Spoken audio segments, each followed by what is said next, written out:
সুপ্রিয় এইচএসসি পরীক্ষার্থী, তোমাদের জন্য আজকে আমি একটা স্পেশাল সমন্বয় নিয়ে কথা বলবো, যেটাতে 99% এইচএসসি ক্যান্ডিডেট ভুল করতে পারো। দেখো, হিসাব বিজ্ঞান দ্বিতীয় পত্রে এই সমন্বয়টা বারবার আমাদের এসে থাকে। দেখো, সমন্বয়টা কি?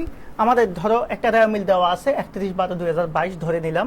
রেওয়া মিলে আমাদের আয়কর আছে এবং আয়কর সঞ্চিতি। তাহলে রেওয়া মিলে দুইটা হিসাব আমরা পেলাম, আয়কর এবং আয়কর সঞ্চিতি।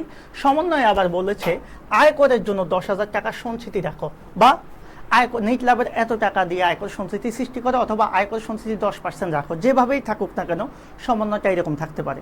তাহলে আয়কর সঞ্চিতি আমি এখানে দুই জায়গায় পেলাম, একটা হচ্ছে আমাদের রেওয়া মিলে দেখলাম, আরেকটা হচ্ছে সমন্বয়ে দেখলাম। এই জায়গাতেই কিন্তু সবচাইতে বেশি ঝামেলা হয়। এখন দেখো, প্রবলেমটা হচ্ছে এই যে আমাদের আয়কর এবং আয়কর সঞ্চিতি, এটা হচ্ছে রেওয়া মিলের আইটেম। আর রেওয়া মিলের আইটেম আজীবন পর্যন্ত কাজ ভাইয়া কয়বার? একবার। আমি বারবারই বলেছি এই কথাটা। আর সমন্বয়ের কাজ কমপক্ষে জোড় সংখ্যায় আমি ধরে নিলাম 2বার, 4বার, 6বার, যাই হোক, কমপক্ষে 2বার। তাহলে রেওয়া মিলের আইটেমের সাথে এই আয়কর সঞ্চিতি সংক্রান্ত সমন্বয় যে আইটেম, এটার কোনো সম্পর্কই নেই। কিন্তু আমরা স্টুডেন্টরা কি করি, এখানে যেহেতু একটা আয়কর সঞ্চিতি আছে, এটার সাথে এটাকে তালগোল পাকিয়ে ফেলি। আসলে দেখো, প্রভাবটা কোথায় যাচ্ছে?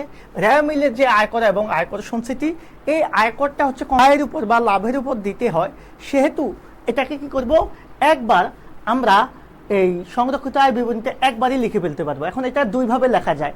যখন আমরা আয়করের চেয়ে আয়কর সঞ্চিতি ছোট হয়, তখন এটাকে আমরা কোথায় দেখাই?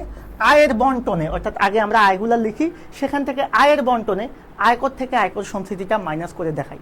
অর্থাৎ এখানে যে আমাদের আয়কর হচ্ছে 6,000 টাকা আর আয়কর সঞ্চিতি 4,000 টাকা, এটা থেকে এটাকে মাইনাস করে আমরা টাকা দেখাবো 2,000 টাকা। এটার কাজ একবারই শেষ। এই যে রেওয়া মিলের আয়কর এবং আয়কর সঞ্চিতি, এটার কাজ আর কোথাও কোনো জায়গায় হবে না। আবার যদি এমন হয় কোনো কারণে আয়কর সঞ্চিতি বড়, আয়করটা ছোট, ঠিক উল্টা আমরা নিট লাভের নিচে কিন্তু কি করি, তখন আয়কর সঞ্চিতি থেকে আয়কর মাইনাস করি। অথবা একইভাবে এভাবে লিখেও আমরা এখানে মাইনাস ফিগারটা দেখাতে পারি। তাহলে রেওয়া মিলের আয়কর বা আয়কর সঞ্চিতির কাজ কোথায় হবে? শুধুমাত্র সংরক্ষিত আয় বিবরণীতে বা রক্ষিত আয় বিবরণীতে, অথবা জমাকৃত মুনাফা বিবরণীতে। অন্য কোথাও এটা আর যাবে না।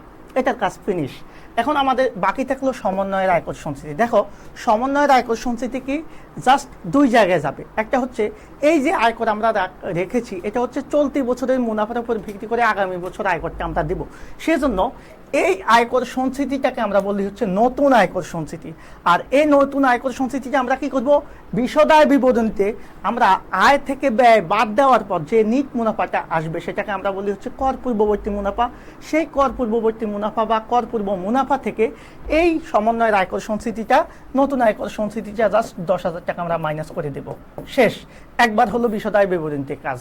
এবার আরেকটা কাজ কোথায় হবে? এই যে নতুন আয়কর সঞ্চিতিটা, এটা হচ্ছে আমাদের পরবর্তী বছরের জন্য রেখেছি, এটা এখনো আমরা প্রদান করি নাই, যার জন্য আমরা আমাদের প্রতিষ্ঠান বা আমাদের কোম্পানি দায়বদ্ধ থাকবে।